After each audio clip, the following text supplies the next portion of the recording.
industry was done within the context of the global value chain model, and it was done from the standpoint of assessing those factors responsible for Guyana's success in that industry. Now, if you examine, or if you're familiar with the export structure of Guyana, you know that Guyana has an undiversified export base that is dominated by products from the extractive and agriculture industries. Given the limited exportation of value-added products or manufactured products, the rum industry stands as a success. And that success is evident as a result of two factors. Firstly, consistent exports of rum, particularly in spite of the dismantling of preferences in the European market, which is the dominant market for exports of rum from Guyana.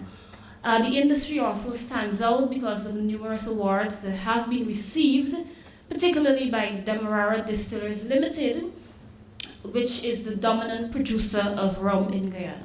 So given that background, the objective of this study is to more or less assess the success factors and extrapolate what factors could be emulated by other industries that are desirous of having the same level of success as the rum industry on the international market. So all of this was done within the context of the Global Value Chains Framework developed by the Duke University Center for Globalization, Governance and Competitiveness, utilizing both primary and secondary data. The diagram that you're seeing reflects the input-output structure for the global value chain of rum. It encompasses 5 stages, beginning with sugarcane byproducts, the production of sugarcane byproducts, followed by bulk rum production, which essentially captures the interlinked functions of fermentation, distillation, and aging, followed by blending, bottling, and distribution. I thought it's important to point out that at a rum production stage, many firms tend to have vertically integrated operations because they want to control the uniqueness of the products that they're producing, and that uniqueness is carved or more or less created as a result of the functions of fermentation, distillation, and aging to a limited extent. When we move to blending and bottling, we see that the chain becomes a bit more fragmented internationally. We can have companies that are involved in the aging of rum, but are not necessarily involved in fermentation and distillation of spirits.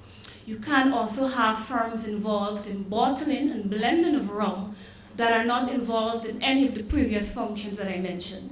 So if we take, for instance, Canada, we'll see that rums from Antigua, Barbados, and Jamaica are being produced under the brand Screech. But Canada, of course, is not involved in those previous functions that I identified earlier.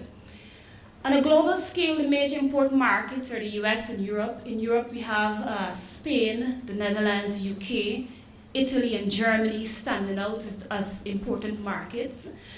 For Netherlands, Spain, and Germany, those countries' involvement in the global value chain is more or less characterized by them importing bulk rum and exporting value-added rum. India is a very large market. India in 2009 consumed 362 million liters of rum. But what is important about India is that India really does not import any rum. India consumes what is produced locally. The dominant export markets are the Netherlands, Guatemala, Latin America, and the Caribbean. And the major brands are Bacardi, Tande out of Philippines, McDowell's out of India, Captain Morgan Original Spiced Rum, produced by Diego out of London, or headquartered in London rather, and Havana Club. When we examine Guyana's rum industry, the most notable feature of the industry is its concentration. And that concentration characterizes the production of sugar all the way to the bottling of rum. So it's evident throughout the entire value chain for the production of rum domestically. So there's monopolization of molasses production by the state-owned Guyana Sugar Corporation. When we move to fermentation, to distribution, the chain assumes a monopolistic structure. DDL is the only company involved in the fermentation and distillation of rum. Banks DIH, which produces under the XM label, is only involved in the chain from aging to distribution and marketing. So Banks produces rum, but does not ferment, does not distill rum. Rather, it imports bulk rum, I believe, from Banks Barbados. It also purchases from DDL and more or less ages that rum that is now labeled, that now carries the XM label. DDL has a capacity to produce in excess of 26 million liters of pure alcohol annually. It produces both bulk rum. It supplies to Diego, Jim Beam brands, Hiram Walker, Kirby's, Cadenhead out of Germany, etc. It also produces premium rum, and the premium range of rums were launched in 1992. These are dark-aged rums under the El Dorado brand. There are 8 varieties of that rum, ranging from the 3-year-old rum to the 25-year-old rum. The major markets of DDL are the US and the EU. DDL has had a successful presence in the EU because DDL has reached out to a number of associates in Europe. So DDL has subsidiaries and associates in Europe. It also has subsidiaries and associates in North America and Asia, and that has allowed them to be able to access those markets. For instance, in the UK, it has a number of partners. In Netherlands, it has a number of partners as well. And it also has a partner in India. So as a result, it is able to access those markets. The objective of this paper was more or less identify those success factors. And this is where I'm going to turn my attention to those factors. If we look at the factors that have shaped DDL's success or the rum industry's success, note I'm saying DDL a lot. That is because DDL is the dominant player within the industry. It's the only company involved in distillation and fermentation. Right? So if you look at the productive capacity, DDL operates as an ISO certified producer of rum. It has invested in human capital. It maintains a scholarship program where students are funded that are pursuing studies in a number of areas, including economics, chemistry, etc. And this is the same for Banks as well. It has access to finance because it manages its own commercial bank.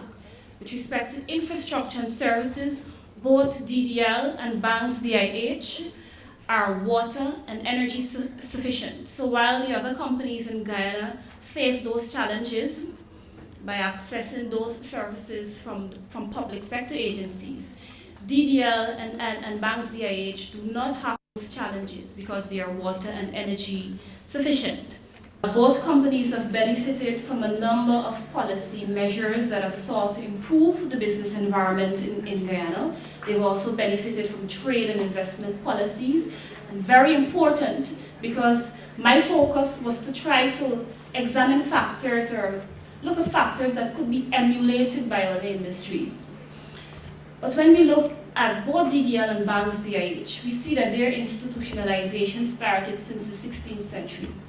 In other words, these are not new companies. These are very mature companies whose genesis started eons ago. So while we identify them as success, we still need to be considerate of the fact that they're not new, that they've been evolving over a number of years. So what could be identified as success factors for them may not be easily emulated by other companies. So these are some of the tactics or undertakings that both companies have pursued that have allowed them to be able to grow and improve their competitiveness over the years. They've invested in capital equipment, human capital I mentioned earlier. DDL was able to launch its premium brand of rums. Banks DIH also recently launched its white rums under the XM label in the European market after successfully launching it in the Caribbean market. DDL has brought awareness to its products through participation in a number of international competitions. It has won over 100 awards, 7 of them being gold for the quality of rum produced. So these are the important lessons that could be extracted from this case study. Time and maturity of industry. While we want to launch successful industries, time is a critical factor. Leadership, if you look at both companies, the heads have been with those companies for over 30 years. Product diversity. DDL produces a range of rums. They've only recently entered the low-end market by producing vodka under the Ivanov brand. Niche markets. The largest segment of rum produced by DDL is bulk rum. But DDL has exhibited more consistency and stability under the premium line of rums. But in particular, the aged 25-year-old rum, the El Dorado rum. Human capital investment is also very important. In terms of upgrading trajectories, the industry is doing well, but of course there's scope for improvement. I think a good direction for the industry is to get into fruit-flavored rums. DDL is already doing this. They recently launched a cranberry-flavored vodka. I think there's scope for banks, DIH, to also adopt this as a strategy to improve its competitiveness globally.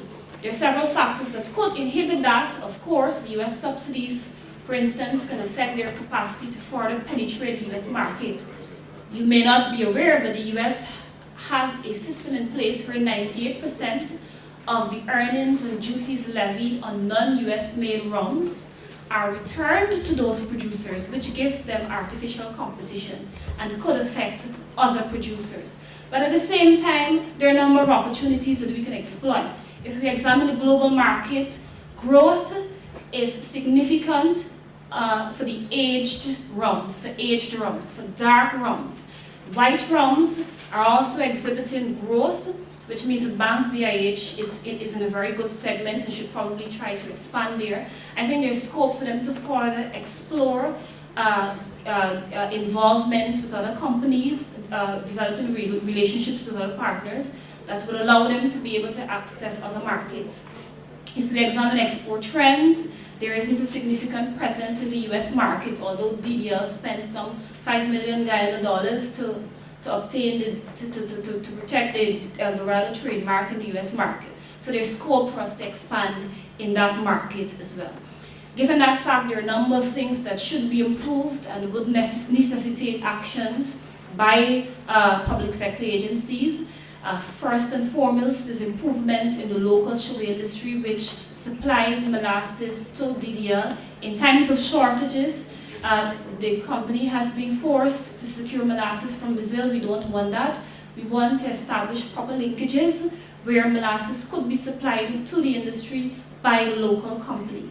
A trade policy is very important to circumvent the challenges currently being faced by US subsidies, I think.